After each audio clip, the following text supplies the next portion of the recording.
Good evening. Magandang gabi sa lahat. Taglish po tayo. And we'll be talking about warfare kasi relevant sa ating sitwasyon. There is a war in the Middle East and we thank God for the opportunity na lalo nating maunawaan kung bakit may giyera at kung bakit ganito na ang nangyayari ngayon sa ating sitwasyon. I want everybody to fix your eyes dito kay Jesus kasi siya ang may hawak ng libro ng ating mga buhay, past, present at saka future. Kung ano man ang mangyari sa atin dito sa planet Earth, yan ay hawak ng Panginoong Jesus. Kaya sa Kanya tayo titingin, magtanong at alamin kung bakit siya tinawag na Lion of Judah. So tonight, excited tayong lahat para malaman natin kung sino talaga ang ating Panginoong Jesus. Amen? Alright. Mga sundalo ng Diyos. Hail Jesus, you're my King. Hail Jesus, you're my King. Your life frees me to sing. Your life frees me to sing. I will praise you all my days. I will praise you all my days. You're perfect in all your ways. You're perfect in all your ways. Hail Jesus, you're my Lord. Hail Jesus, you're my Lord. I will obey your word. I will obey your word. I want to see your kingdom come. I want to see your kingdom come. Not my will, but yours be done. Not my will, but yours be done. Glory, glory to the Lamb. Glory to the Lamb. You take me into the land. Promise land. And we will conquer in your name. Oh, and proclaim that Jesus reigns. Proclaim that Jesus reigns. Hail, hail, Lion of Judah. Hail, Lion of Judah. How powerful you are. How powerful you are. Hail, hail, Lion of Judah. Hail, Lion of Judah. How wonderful you are. How wonderful you are. How wonderful you are. How wonderful you are. Glory, glory to the Lamb. Glory to the Lamb. Lord, you take me into the land. You take me into the land. We will conquer in your name. We will conquer in your name. Oh, and proclaim that Jesus reigns. And proclaim that Jesus reigns. Hail, hail, Lion of Judah. Hail, Lion of Judah. How powerful you are. How powerful you are. Hail, hail, Lion of Judah. Hail, Lion of Judah. How wonderful you are. How wonderful you are. How wonderful you are. We declare you're the King of Kings and the Lord of Lords. So we are victorious because of you. And we desire, Lord, to give you glory. And we worship you in spirit and in truth. For you are our God. Thank you, Lord, for your presence tonight.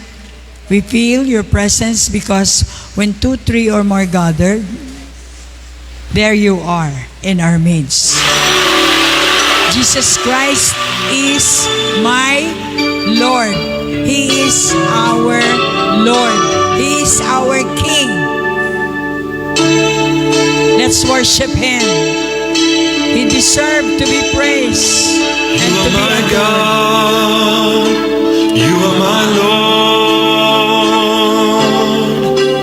You are my everything. You who teaches my hands to war.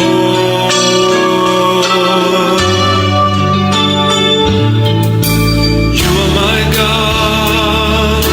You are my Lord. You are my everything, and I worship you forevermore.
for sending your only begotten Son, whom we know that He is our King. And tonight, be glorified, Lord, of our praises, of our testimonies, of the blood that is shed on your Calvary that gives us benefit, and in the sword of the Spirit that we are about to hear. So we thank you that your presence is more than enough tonight. I know you are a great God and you want to do good, great things in our lives. This is, we pray, all of us are bowing down for your Lordship. In Jesus' name we pray. Amen. Alright, magandang gabi. Okay, humanda ka na dyan. Congratulations, Genevieve, at ang grupo ni Shayna dyan sa Davao City. Tumatayo ang balahibo namin. Talagang God is so great at totoo siya sa ministering ito.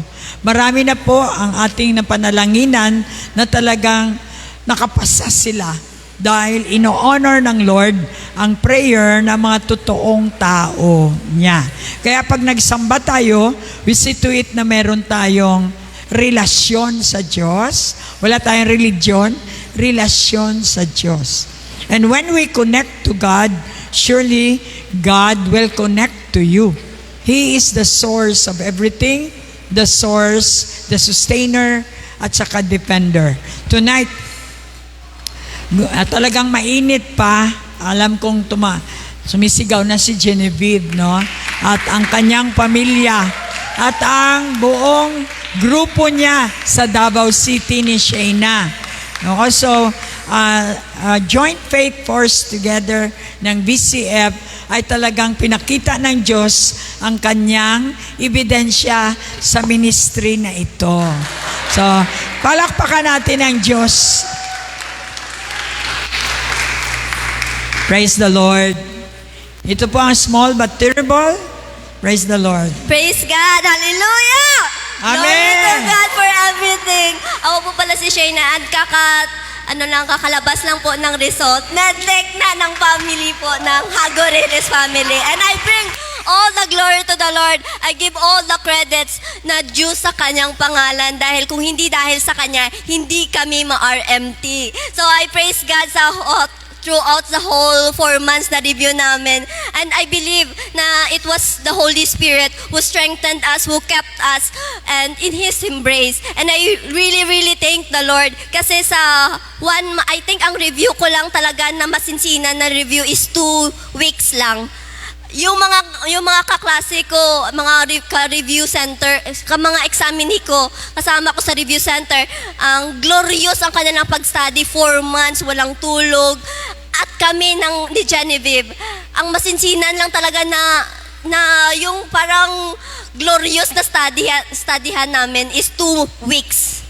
Hindi kayo maniwala, pero this is my testimony. 1 month, nagabasa-basa ako, but yung totoong review ko is 2 weeks lang. Tapos, nagkasakit pa ako niyan during sa last 1 week ng review ko, nagkasakit pa ako. So, sinabihan ako ng kababayan natin dito na mag-rest. So, 3 days left before my board examination, nag-rest pa ako. So, 2 weeks na review, tapos, i-minus mo yan yung 3 days, nag-rest ako.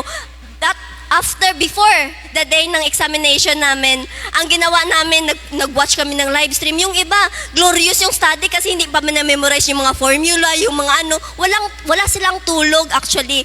Nag-take sila ng first day ng board examination namin, wala silang tulog. But kami ni Genevieve, napuno kami ng Holy Spirit. Kasi we worship, we fellowship, we watch the live stream. Kahit na ang masama ang panahon yun, walang live stream. But gumawa ng paraan si Lord para lang makarinig kami ng salita niya. Dahil sa salita lang kami magkaroon ng power.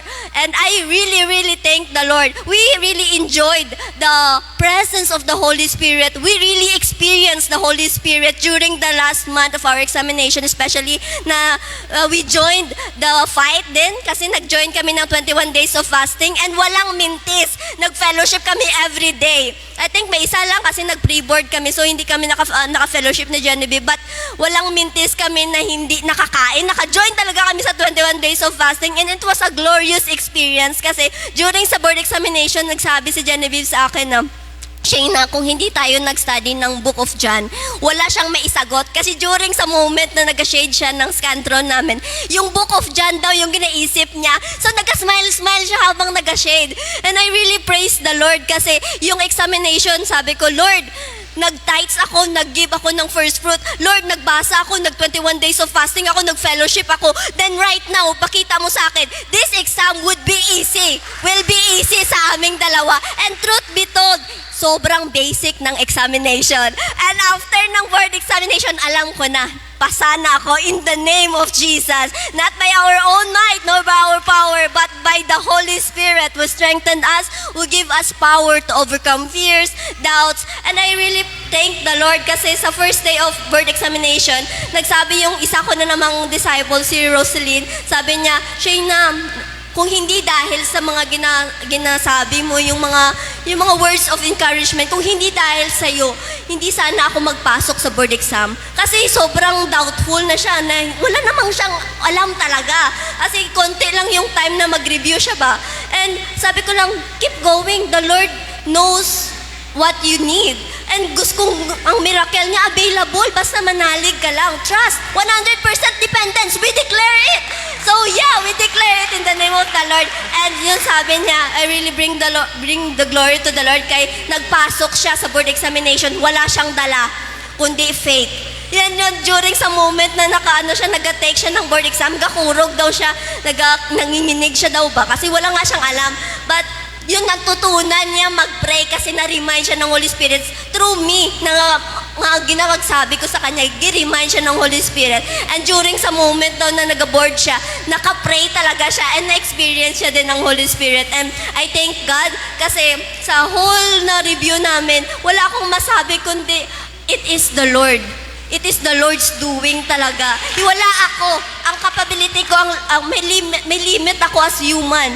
But God has no limit. So, yun, before ang board examination, alam ko ng position ko in Christ. Yun ang tutunan ko dito sa ministry na ito. Know your position, know your inheritance. You are a child of God, and He is your Father. So, nothing is impossible with the Father who art in heaven. So, I thank God kasi sabi ko nga, nagpunta ako dito sa Wednesday service. Sabi ko, Lord, alam ko pasalitain talaga ako sa testimony ko. Hindi ko pa alam ang result. But nauna na yung rejoicing. Kasi nga gusto ni Lord, thanksgiving. Kasi tapos na. It is finished. Tetelestai. It is finished. It is already done. It is already written in His book na makapasa ako. So, pinaniwalaan ko yun parang kung sobra pa sa 100% yung trust ko kay Lord. Ganon na. Binigay ko na sa Kanya lahat. So, I thank God kasi sabi ko, nag-start ang board examination, nag-start ang review ko, Lord, na purposeful ko.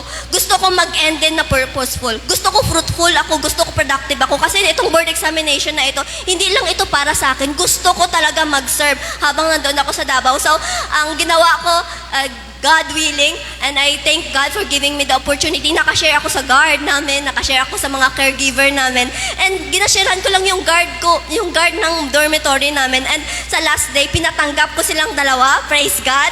Kasi yun ang prayer ko, talagang patanggapin sila and pakita kung sino talaga si Jesus through me. And yun, ang sabi ng guard, for the last time, gusto ko magtanim sa guard na yun. So, binigyan ko ng money yung guard. Sabi niya, hindi.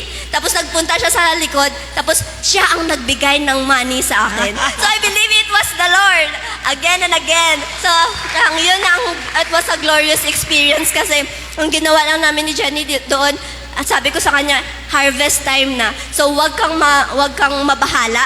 Mag-harvest tayo ng souls. Kasi madaming fearful, madaming anxious sa board examination. So, ang ginawa namin, council here, council there. And nagsasabi nga sila sa akin, nag-chat sila sa akin, Shayna, please pray for us. So, yun pala, lapitan ka pala ng mga tao pag nasa light ka. Kasi yung light nag-illuminate. The light itself, the light that you have received will just illuminate and will attract other people to come near you. So, opportunity for Amen. me to really introduce Jesus. So, I thank God. Hallelujah.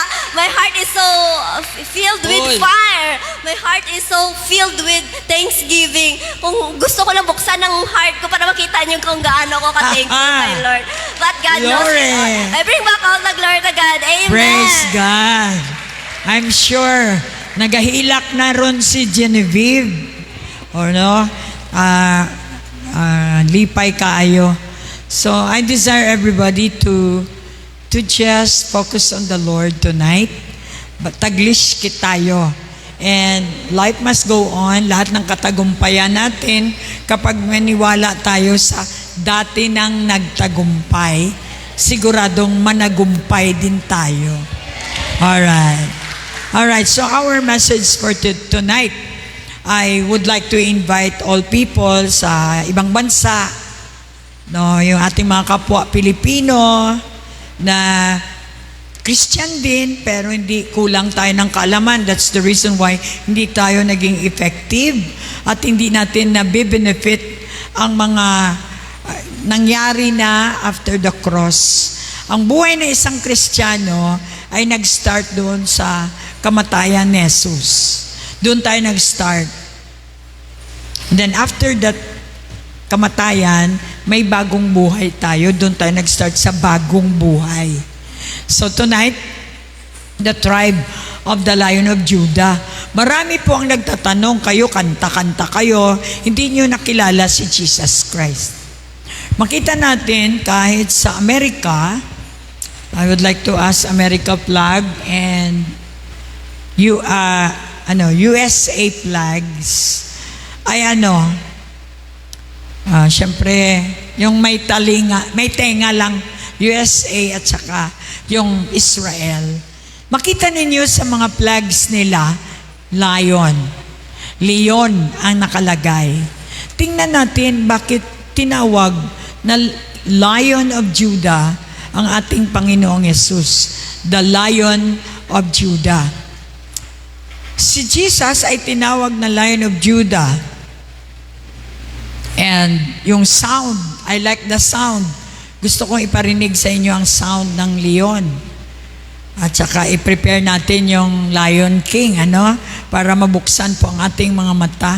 Ang Diyos natin ay gumagamit ng symbol, parable, para maintindihan ng mga katauhan ang gusto ng Diyos na ipaabot sa atin. So, yung sound, ang sound ng ng leon. Ako noon, parang natatakot ako. Pero nung naborn again ako, the sound ng leon kapag siya ay nag-roar.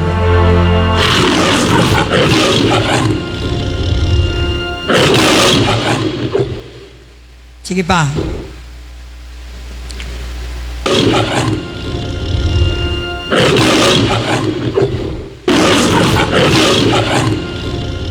Meron tayong sound na talagang noon, no? Pero hindi kasi naka-ready. So, yun po ang sound ng leon. Nakakatakot kung tayo ay tao pag nakakita tayo ng leon. Dahil ang leon ay talagang umaatake.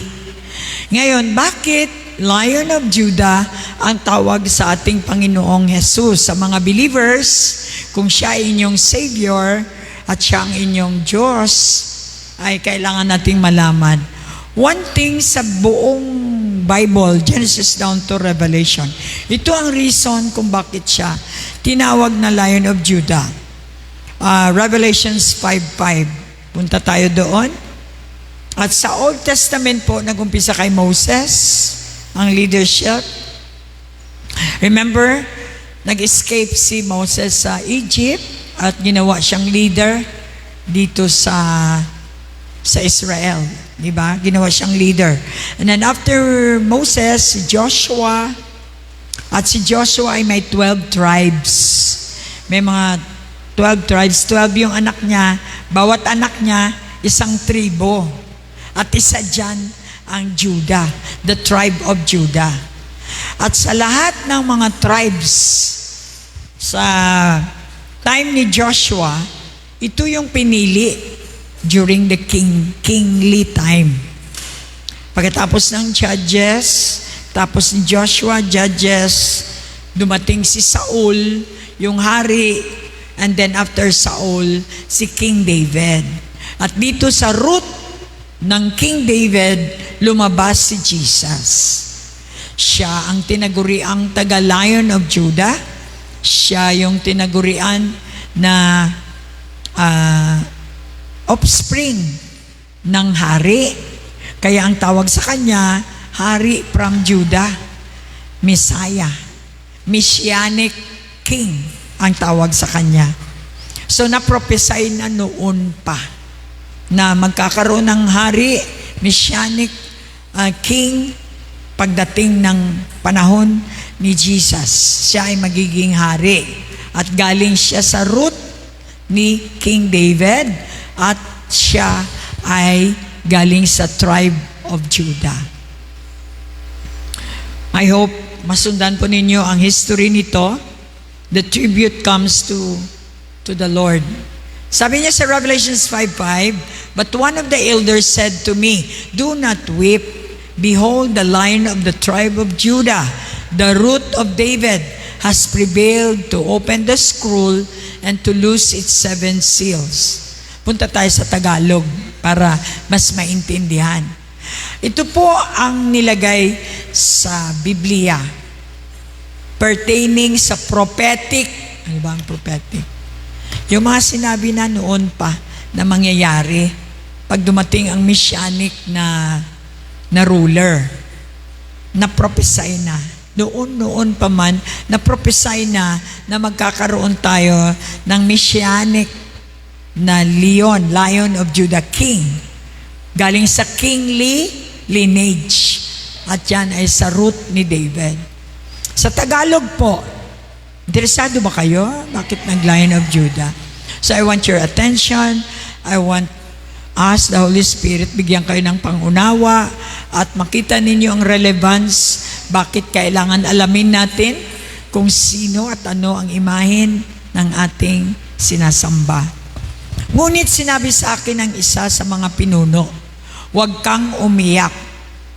Tingnan mo, ang leon mula sa lipi o tribe ni Judah, ang anak ni David, ang siyang nagtagumpay at may karapatang mag-alis sa 7 silyo at magbukas sa kasulatang nakarolyo."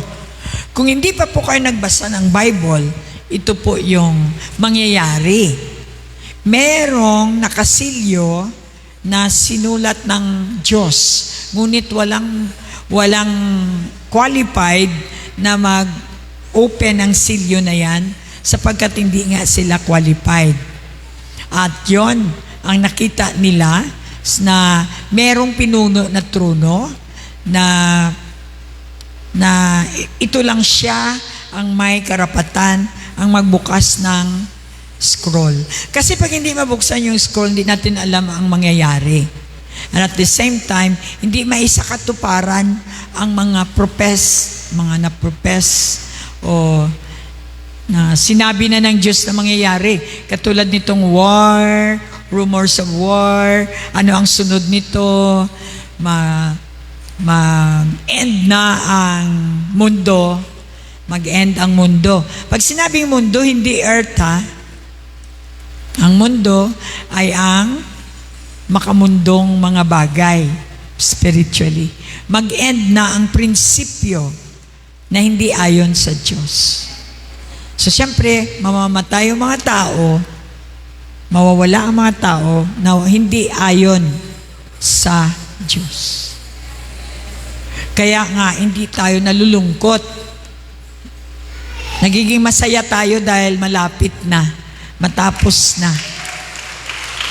Matapos na ang mga doing dirty, may katapusan ang lahat ng kasalanan. Yun ang ibig sabihin ng katapusan ng mundo. Kaya kayo, dapat aware tayo, kung makamundo pa tayo, kung gusto natin hindi tayo masali doon sa katapusan at hindi magkaroon tayo ng buhay na walang katapusan, we need to be under the lineage of the kingship or rulership ng messianic na hari na galing sa Judah. Alright? Palakpakan natin ang Lord. Si Jesse ay tatay ni David. Sila ang tinaguri ang righteous branch. Napili sila. Kaya, yon, na-prophesy din na ang pananampalataya ni King David na dati ay 17-year-old or 16-year-old na nagtitend ng flocks ay nakita ng Lord ang rulership na puso. Kaya kahit nagtitend lang siya ng flocks sa farm nila, siya yung napupulsohan ng Diyos na magiging next na hari ng Israel. Dahil noon si Saul ay terminate ng Diyos dahil sa wickedness. So kaya nga, ang qualified ay si David. Longer na bago siya naging hari, tinrain muna siya ng Diyos para, alam nyo lahat tayo, kahit sa trabaho nyo, pag hindi kayo train, hindi kayo ma-hire. Kahit top notcher pa kayo, pag wala kayong skills, hindi kayo i-hire. Kaya nga, bagong naging hari si King David, marami siyang trainings na nangyari sa buhay niya bago siya naging ganap na hari. Sa Revelations 5:5, sabi niya walang worthy. Naghahanap sila. Yon, may nakita sila among the 12 tribes of Jacob's time. Ano ba ang mga figure ng lion that signifies? Ang leon, makita natin ang itsura ng leon. Can you show leon? Can you see the picture ng isang leon? Yes. Ito po ay nagsisimbolo ng kingship. Ang leon ay siya ay the king of the jungle. Kingship ang kanyang signify. Kaya makita mo sa mga flags ng Amerika at ng Israel, leon ang ginagamit nila. Kasi it signifies kingship, rulership. At siya yung king of the jungle. Hawak niya ang jungle. Kay malaki man ang elepante, siya pa rin ang tiniguroy ang ruler king. Kaya hindi sa size ang magiging king ka, kundi sa iyong leadership. Ginagamit din ito sa political at religious symbol. It represents the symbol of the king and the grandeur of the government. Grandeur means power of the government. Roar! Nakita natin sa Lion King na si Simba ay anak ni Mufasa. Lumayo siya, natakot siya. And later namatay ang tatay niya, bumalik siya. At hanggat hindi niya matanggap na siya ay lahi ng mga lahi o anak siya ng tatay niya na hari at kailangan niyang i-govern ang buong sakop ng tatay niya, ay hindi siya magiging matagumpay. So, nung nawala si Mufasa, alam niyo yung story, di ba? Marami siyang na-realize. Kasi nung bumalik siya, lahat ng kanyang training, natutunan, lesson learned, ay inihanda niya ang sarili niya para harapin ang kaharian ng tatay niya.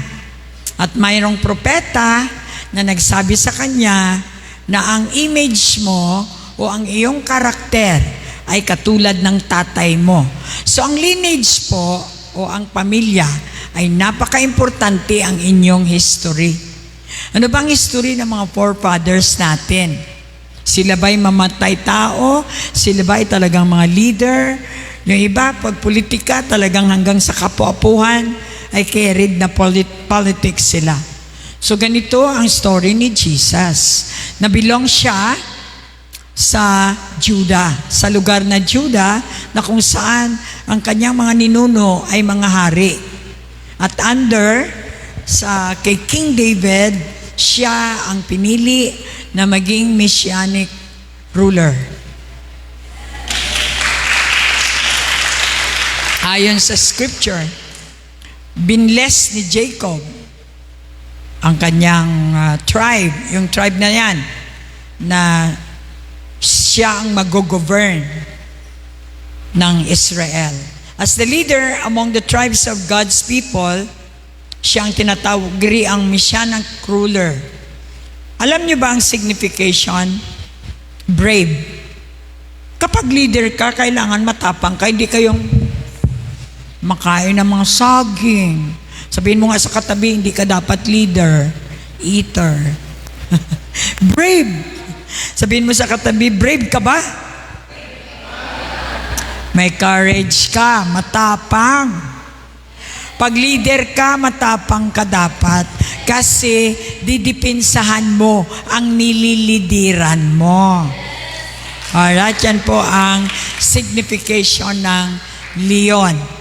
And bold. Hindi yung bold tayo. Ready and willing to die. Bold ang leader. Bold ang leon. Hindi siya papayag na matatalo siya.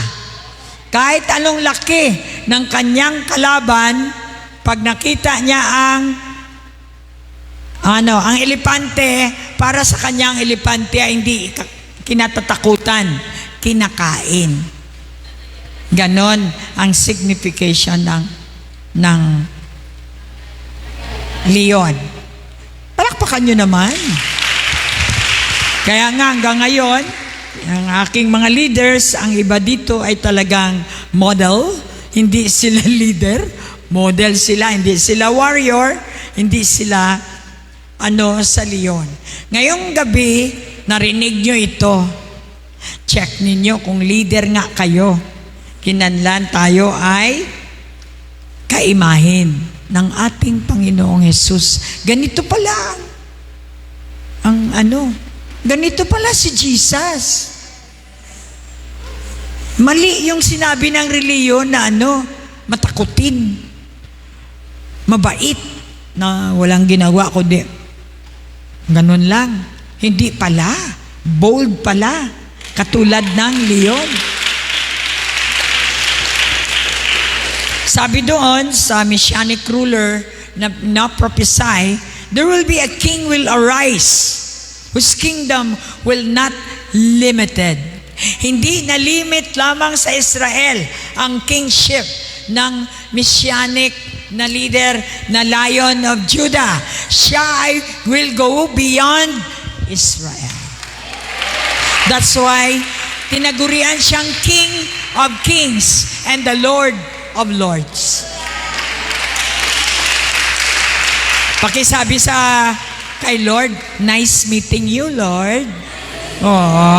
Hindi natin nakilala ang Diyos natin. Ang alam lang natin, crucifix at gaganon-ganon tayo. Pagdating ng kalaban, takot.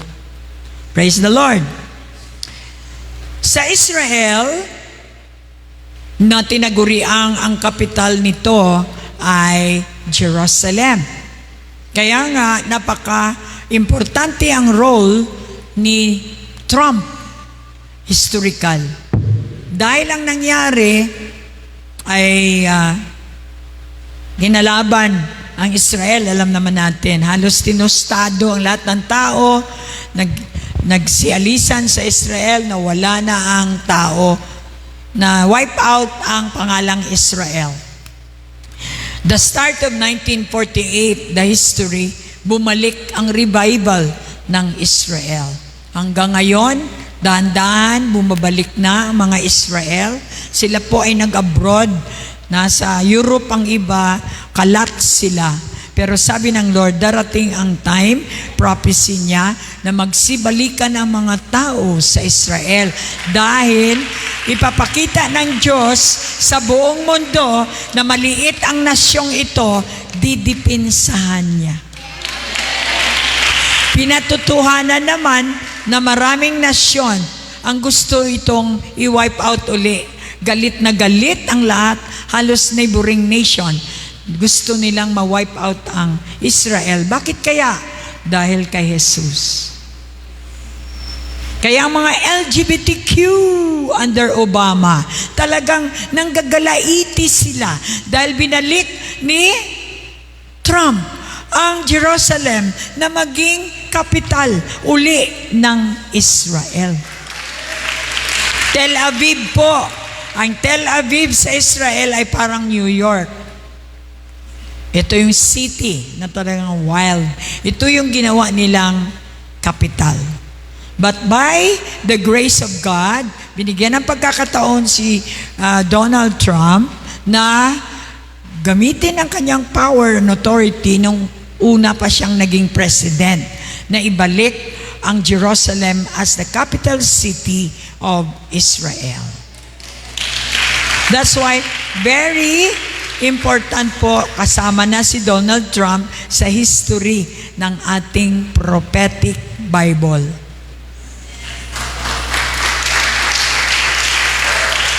Na-prophesy ng Lord na talagang Jerusalem ang kapital. Pero, capital city, pero binago nila. Binalik uli ng Diyos. And mind you, madami napakaliit ang nation na to. Maraming mga bumubomba dyan, kaya ma-warpwreck yung mga Israelites. Alam niyo ba? Pag nakakita kayo ng Israeli, matatakot kayo. Sharp sila kung tumingin. Ang gaganda nila, parang model. Pero may mga revolver yan sa mga bulsa nila. Ganon sila na raise up sa Israel to defend themselves. May mga granada sila. Nakita mo yung iba dyan? Doon sa wall, no? Doon yung nilalagyan ng mga international ng kanilang mga prayer request doon sa wall ay nandoon tuwing Friday, Saturday, they are so far. May mga celebration yan every week. Ang lahat ng Israeli ay talagang kultura nila ang magkaroon ng weekly na parang fellowship party sa Israel kahit saan. May araw sila na ganon. Para sa atin, Sunday. Pero sila talagang all out. Lahat sila, pag lumalabas, nagdadala sila ng mga pagkain, mga wine, at saka mga instruments. Kahit saan lang sila. Maglatag sila ng kanilang carpet, buong pamilya, kakain dyan, tapos magsasayawan yan sila. May mga instruments sila. And then they are in Israeli na kung sa atin barong Tagalog pag Pinoy, sila yung kanilang yung get up ni Jesus, yun yung kanilang yung kanilang pambansang attire. At tuwing I think it's tuwing Friday, nandun sila nagsa-celebrate. Yung iba hanggang Saturday. Kasi ang unang araw ng trabaho nila ay Linggo, Sunday. So Friday is their worship, yon. Tsaka Saturday, parang family gathering ng ang lahat ng Israeli, makita mo, masaya sila. Tingnan mo may war, so masaya sila. Nagdi-drink sila ng kanila they are enjoying. 7 days, 21 days ang enjoyment nila. Because that is the culture of Jewish. Anong nakuha natin sa kultura ng Jewish kay Jesus? Yung manalangin tayo. Yon ang kinuha natin. Yung nagko-communion tayo, kultura yan doon, galing. Practice, ibig sabihin ng kultura. So, sila ay namumuhay sa kultura ng Jewish na kung saan si Jesus ay doon pinanganak. At doon din siya hinigop ng langit at doon din nag-promise na bababa sa Mount Moriah. Kaya napaka-historical ang Israel dahil amazing kung ilang dekada na, ilang hundreds and thousands years na ang Bible nakasulat, nandyan pa rin ang Israel. May ebidensya. Alright, now, let's go po. 2 Samuel 7:12 to 16. Kailangan po natin magkaroon ng idea. Galing siya sa lineage ni Jacob, having 12 children or tribes ang tawag. At bawat tribe ay merong prophecy ang Diyos. At yun nga, ang napili ay the tribe of the line of Judah. Ang Judah ngayon ay nandyan pa rin sa Israel, ang lugar na kung saan nanggaling ang lineage ni Jesus. Asa na? 2 Samuel 7:12 to 16. 2 Samuel chapter 7 verses 12 to 16. They recognize Christ as the Lion of Judah. Recognizing Jesus. That's why we worship Him, because we recognize Him as Lord, as King.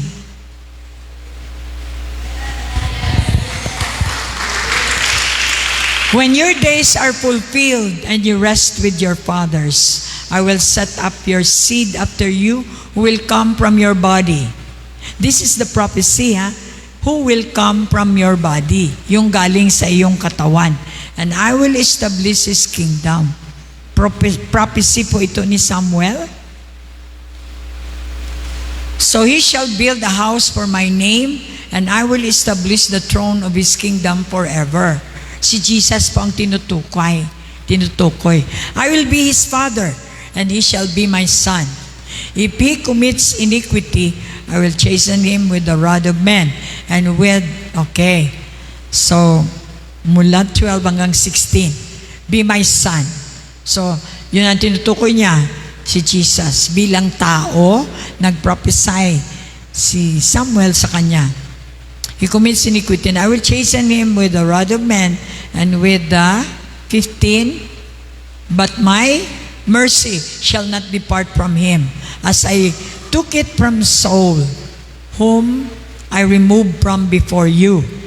So bago si King David, si King Saul noon, before kay King David. And your house, kaya na-prophesy na-recognize na si Jesus. And your house and your kingdom shall be established forever before you. Your throne shall be established forever. Na-prophesy na po sa Old Testament. So ngayon naman sa New Testament ay tinanggap natin na belong na tayo sa New Testament. Unti-unti nating nakikilala kung sino si Jesus. So He is our hope, di ba? He is coming. In the century of His redemption, we are called to promote Jesus. Who is Jesus? He is the Prince of Peace. Isaiah, right? Isaiah 9:6. Isaiah 9:6. Ang ating kapanawagan, mga believers, ay promote natin ang peace. Imposible magkaroon pa ng peace doon sa Middle East. Tuloy-tuloy na yan ang war na yan. Not unless magkaroon kayo ng Prince of Peace, you will never have peace. Dahil dito sa lupa, talagang war dito. Sa langit lang ang may peace. That's why we promote the Prince of Peace. Pumupunta tayo, nagre-reach out tayo sa mga tao. Hey, did you receive the Prince of Peace? Para bago magkawasakan ang buong mundo, may peace ka ba? Magtaasan ang mga presyo, ang mundo ay talagang puno ng worry, anxiety, pero ang mga anak ng Diyos may promise na huwag kang mag-alala. Kahit tag-1,000 ng isang kamatis, I will never leave you, I will never forsake you. That's the promise of my Lord, the King of Kings and the Lord of Lords. Na prophesy din, for unto us a child is born. Kaya may Christmas. Yung iba gusto lang magpa-pray dahil gusto makapasa ng exam, magkaroon ng pera. They don't want to know Jesus. Pasarin mo lang. Yan, tinitingnan ng Lord ang puso natin. But so many times, gamitin ng Lord ang mga problema ninyo para lumapit kayo at makilala nyo siya na hindi lang pagpasa ng exam ang kaya niyang ibigay. Kaya, check yung heart nyo kung kayo ba'y lumapit sa Lord para lang makapasa ng exam. Alright? For unto us a child is born, unto us a son is given. And the government will be upon his shoulder. Kaya ang signification ng is the government. Rulership. Kaya yung mga mature Christian, mature ha, yung talagang nagtatangs, ay nagro-roar na yan sila. Pag nag-roar ang lion, lahat tahimik. Lahat ng demonyo, tahimik. Yan po ang signification ng Lion of Judah. So the government will be upon his shoulder. Siya ang nagdadala ng government ng langit. And will be upon his shoulder. Siya yung responsible. And his name will be called Wonderful, Counselor, Mighty God, Everlasting Father, the Prince of Peace. I tell you straight, recorded ito, pag wala kang Prince of Peace, it's impossible to have peace in this world. You should know who's the Prince of Peace. And no matter where you go, lahat dito ay magulo. Pati kapatid mo ay parang gusto kang patayin.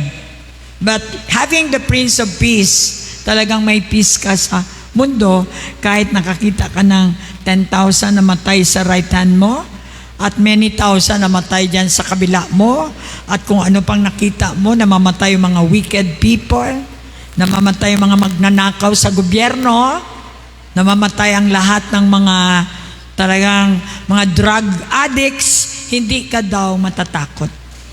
Dahil iba ka. Kaya ang mga nagbago na, congratulations. Dahil kayo ay sakop ng the Lion of Judah. Hallelujah.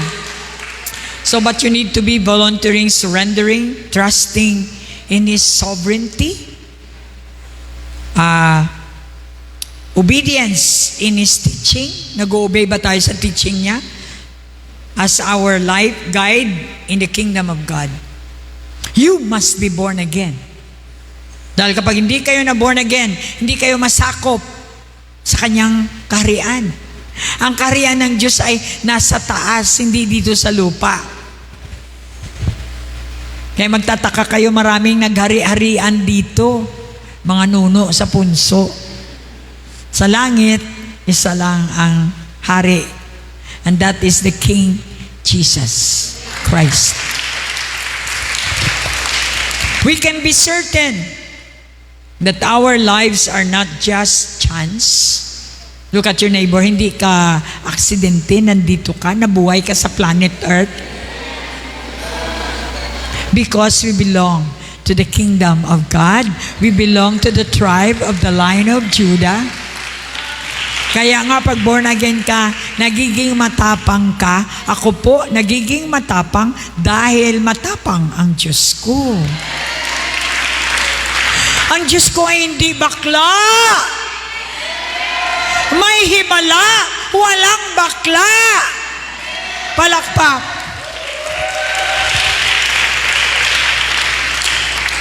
Victory. Victor image ang dala natin.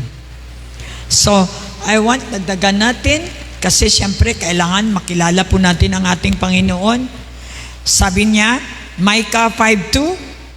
Eto, Micah 5:2. Alam na natin si David ang righteous na pinagmulan ni Jesse.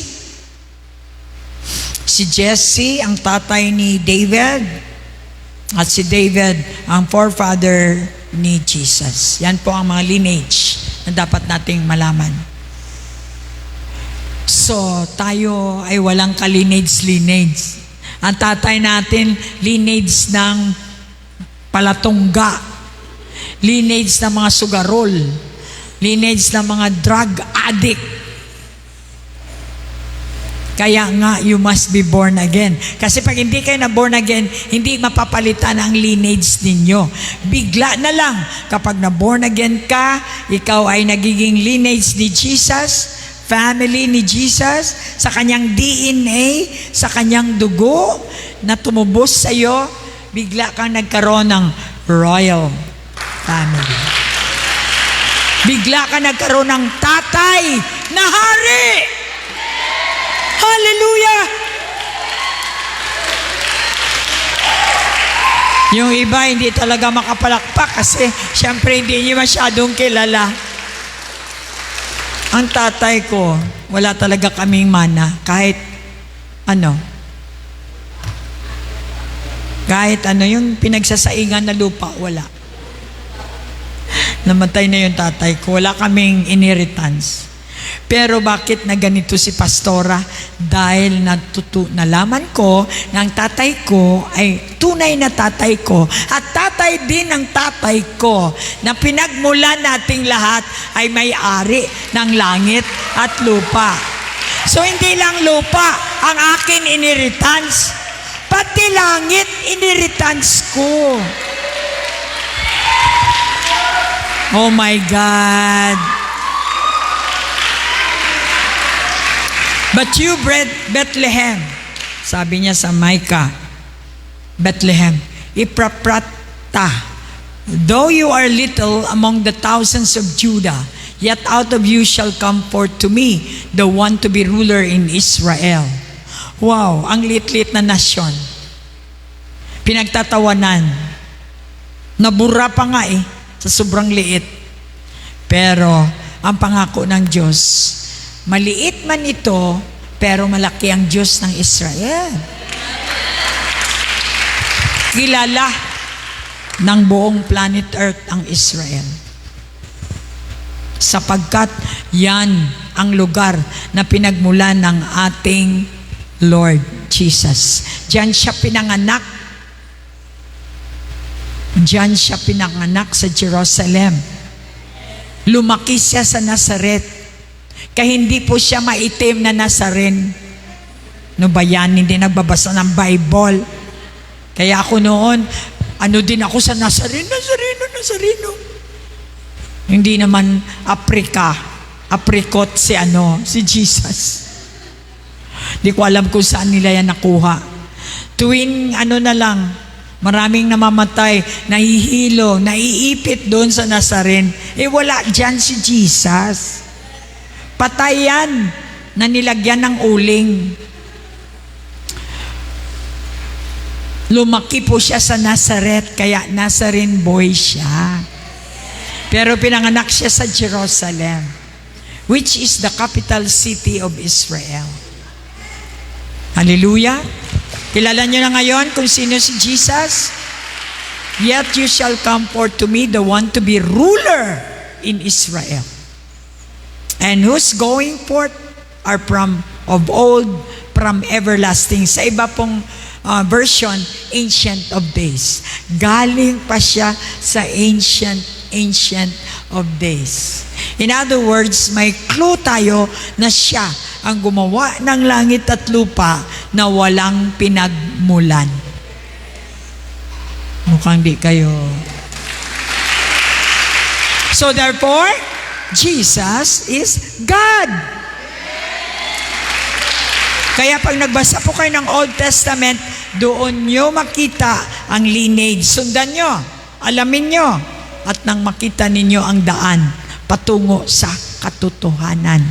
Na ang katotohanan ay si Jesus ay ang isang ruler na leon na found sa Judah, na maging ruler siya, hindi po lamang sa Israel, kundi pati sa labas ng Israel.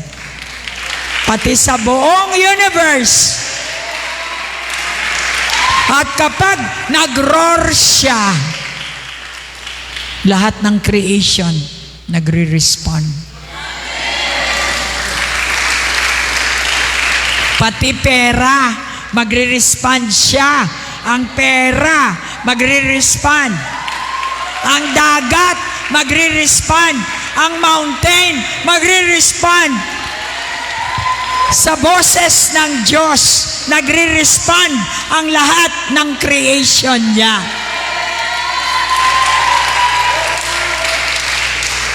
Judges 2:12, Exodus 32:21.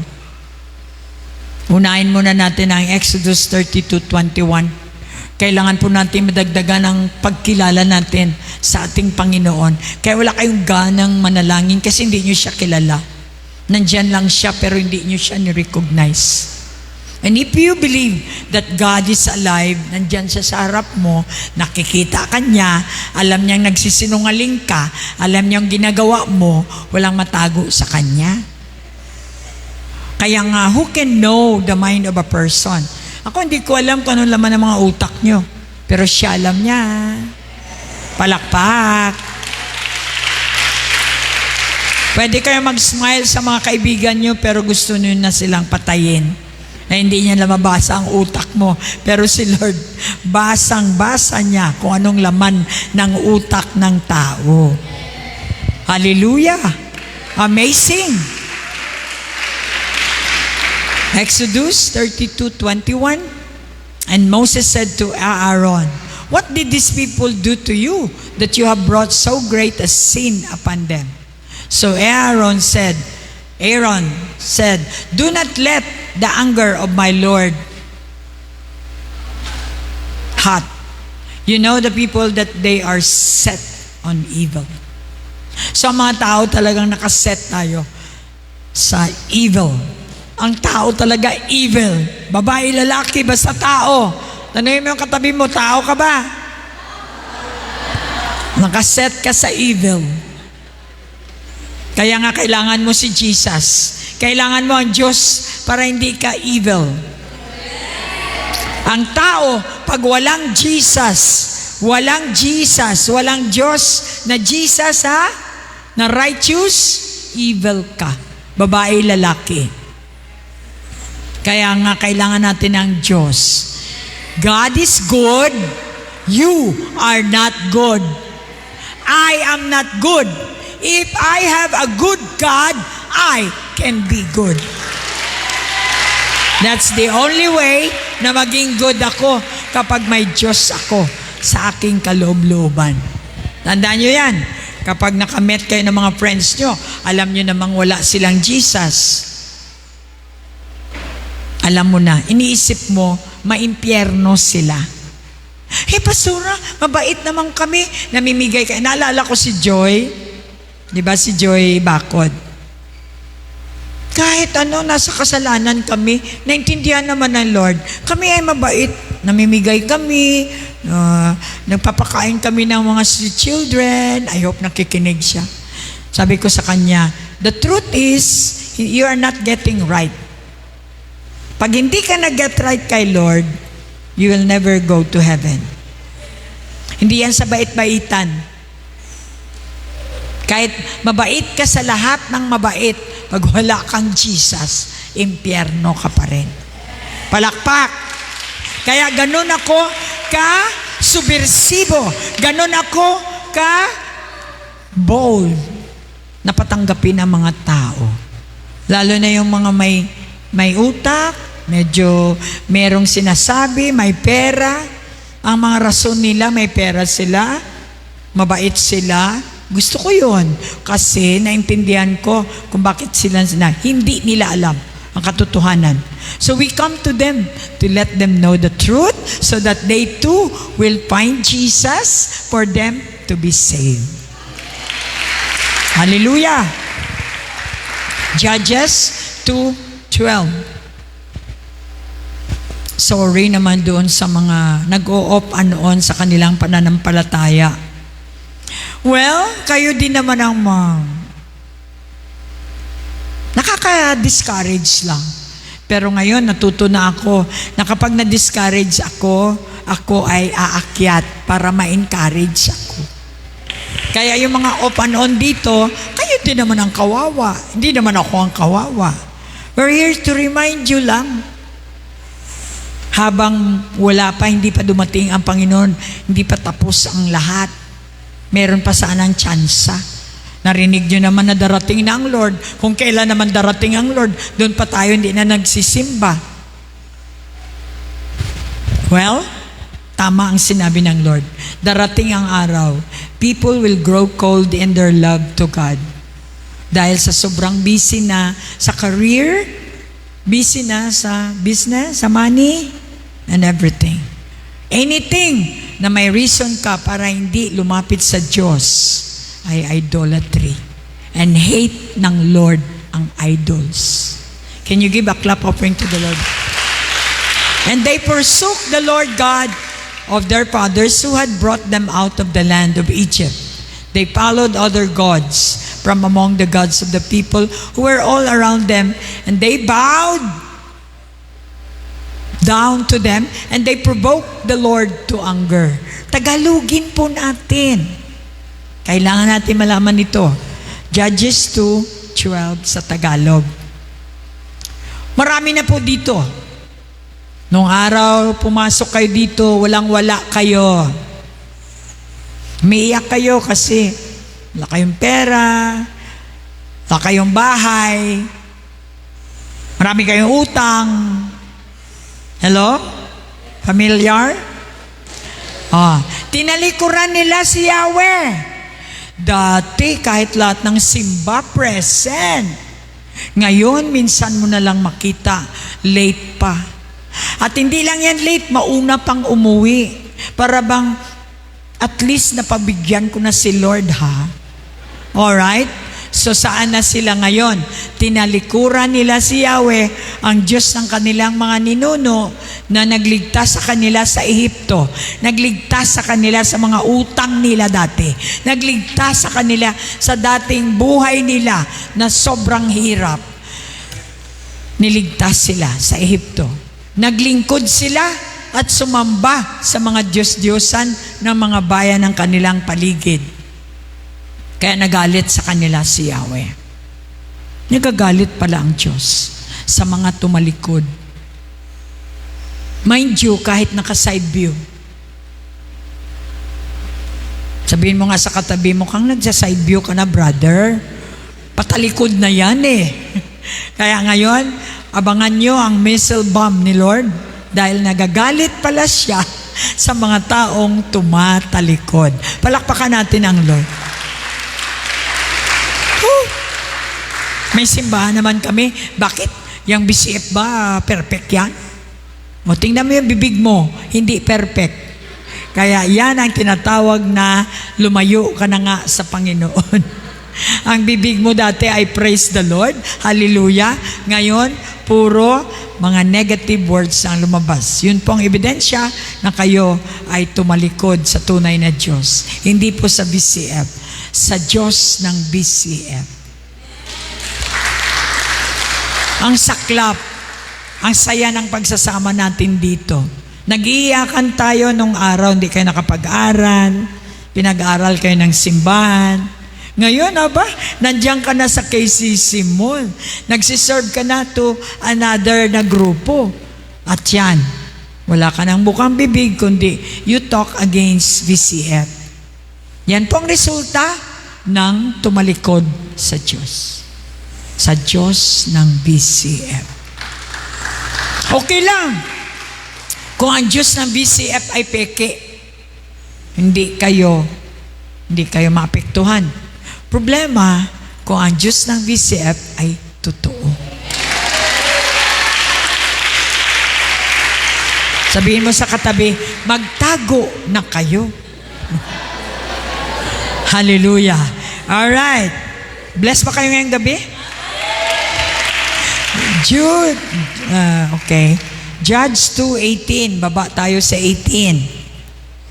Ito, last na itong 1 Samuel 6:7 or 8:7-9.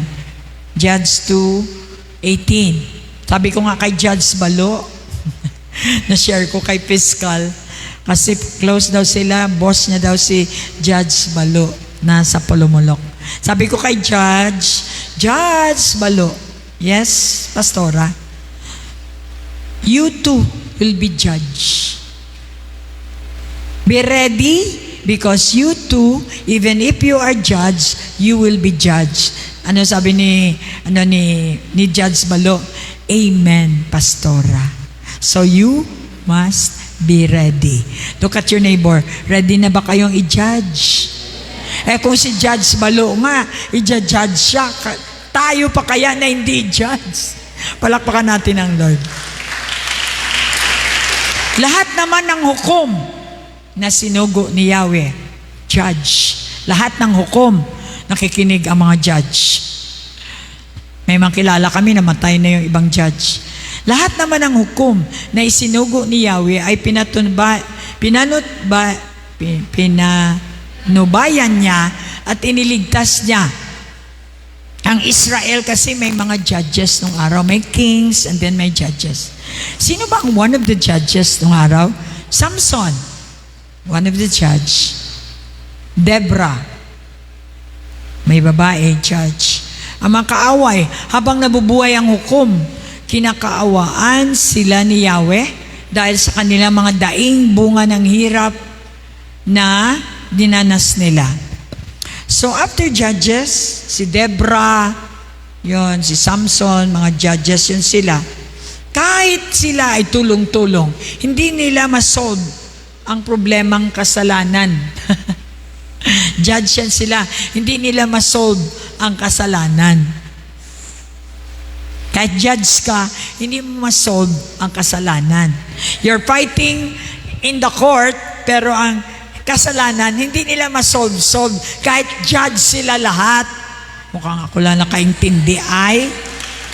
So, kaya nga, kailangan nila ang pinaka-judge. Ito, dito papasok ang the time of the line of Judah during the time of judges. Namatay na si Samson, one of the judges. Ngayon, pasok ang kingly.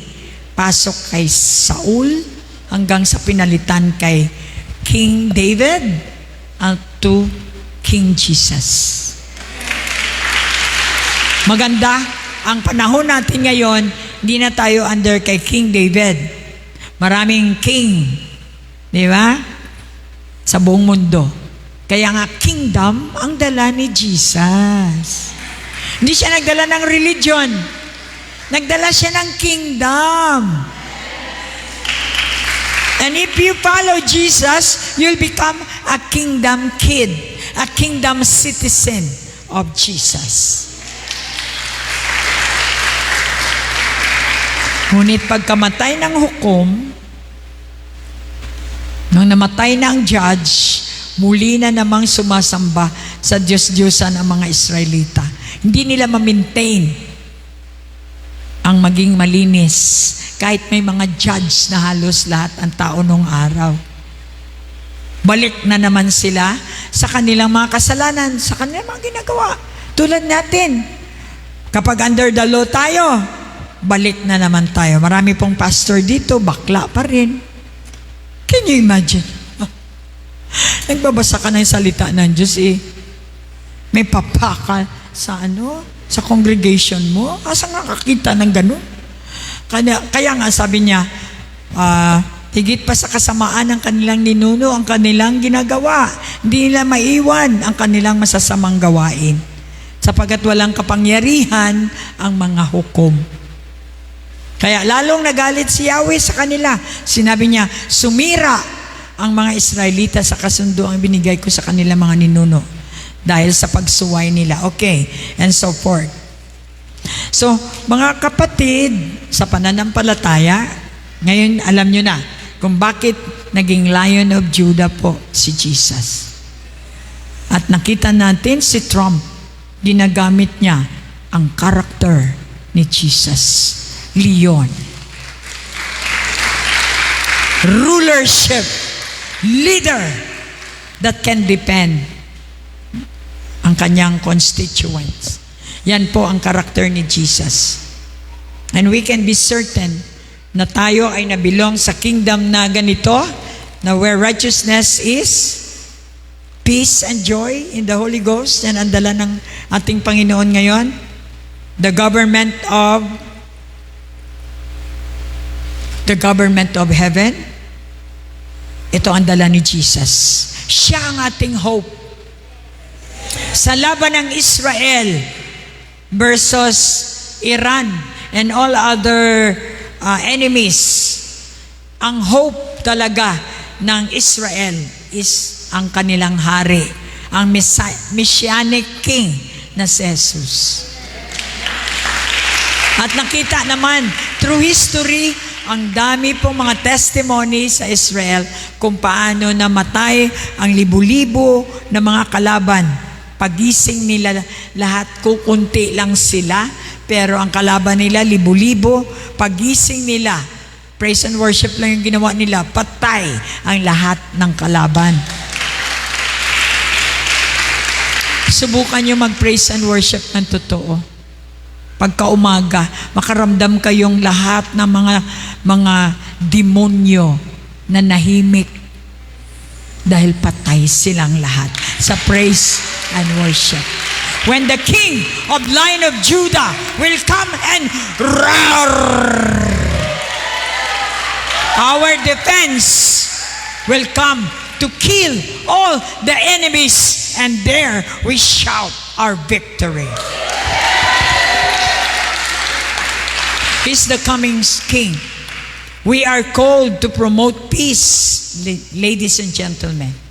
Under the lineage of the Lion of Judah, saan man tayo ngayon tutungo, saan man tayo pupunta, dala-dala natin ang peace. Dahil ang Prince of Peace ay nasa atin na justice. Righteousness ang dala natin, and reconciliation. Kapag dala natin ang banner na si Jehovah Nissi, na kung saan nag-promote ng peace, nag-promote ng justice, at nagpo-promote siya ng reconciliation sa lahat ng tao and even back to God, then surely the end will come and we will have a better life to live. Dahil siya ang ruler na makapagdadala ng peace sa buong mundo. Walang hari, walang leader, walang president na makapagbigay ng peace, not even PBBM. Only the King of Kings and the Lord of Lords. He is the sovereign King who meron siyang power to guide all of us. And the final climax of the history of the Bible, who can conquer sin, who can conquer death, and who can conquer darkness. Siya lang ang makakonquer.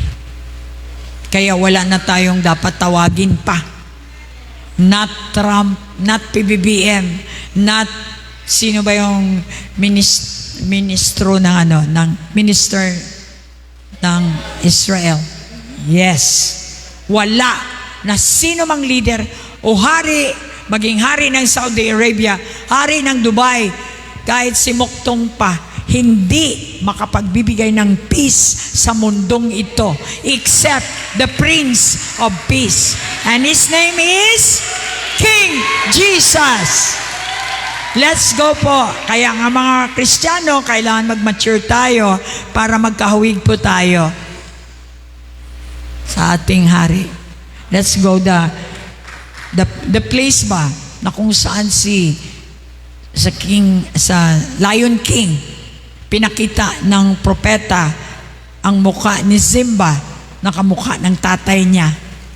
Yun yung part na yon na before we end. Alam ko mabibigyan ito ng tudok o tutok sa puso ninyo kung bakit gusto ni Jesus na magkamukha tayo ni Jesucristo, lahat ng mga believers, sapagkat tayo ay inihawig sa kamukha ni Jesus na ating King Lion.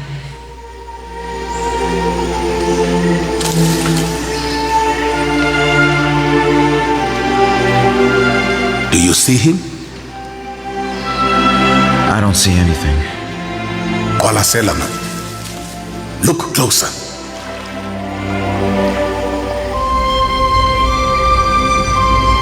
You see?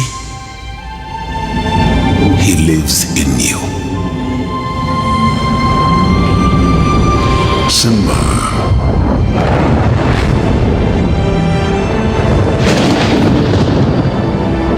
Dad?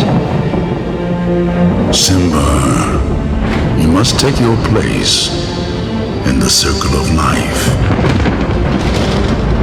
I can't. You must remember who you are, the one true king. I'm sorry. I don't know how to be like you. As king, I was most proud of one thing, having you as my son. That was a long time ago.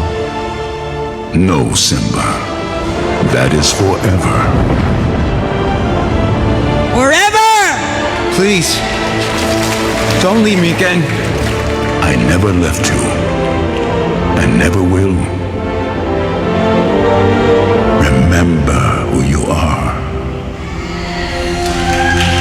Remember.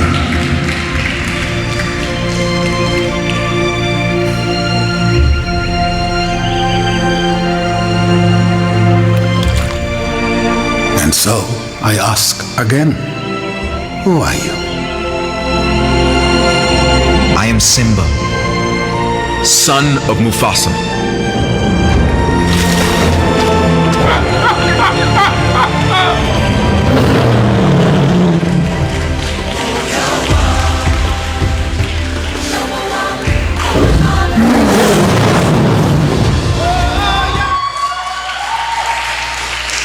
Amen. Tumatayo ang balahibo ko. Dito ang tingin, mga Kristiyano. Remember, who are you? I am the Son of God. Roar!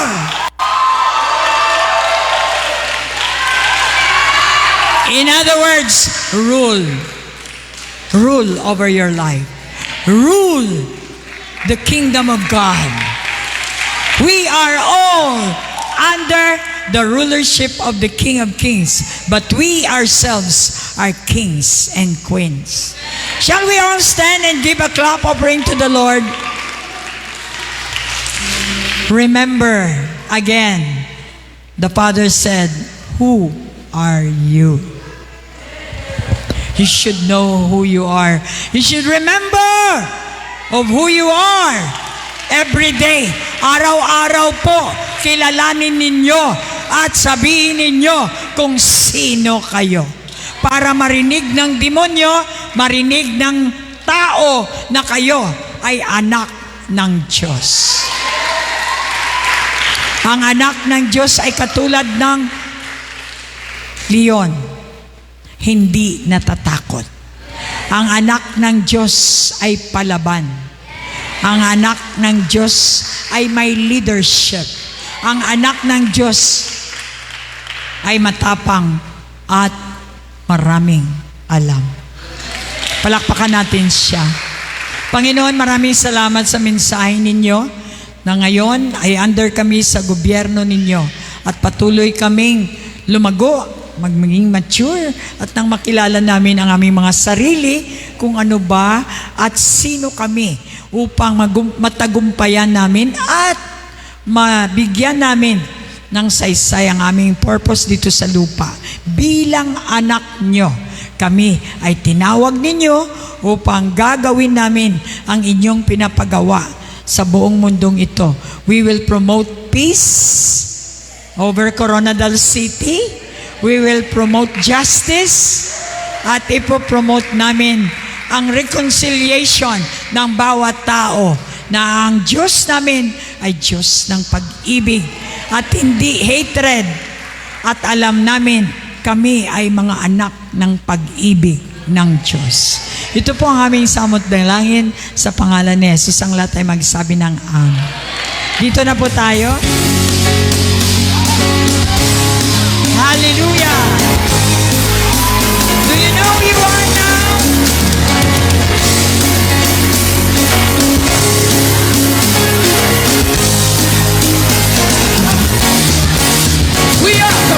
We are a chosen generation. All for to show His excellence. All I require for life, God has given me. I know who I am. We are a chosen generation. We are a chosen generation.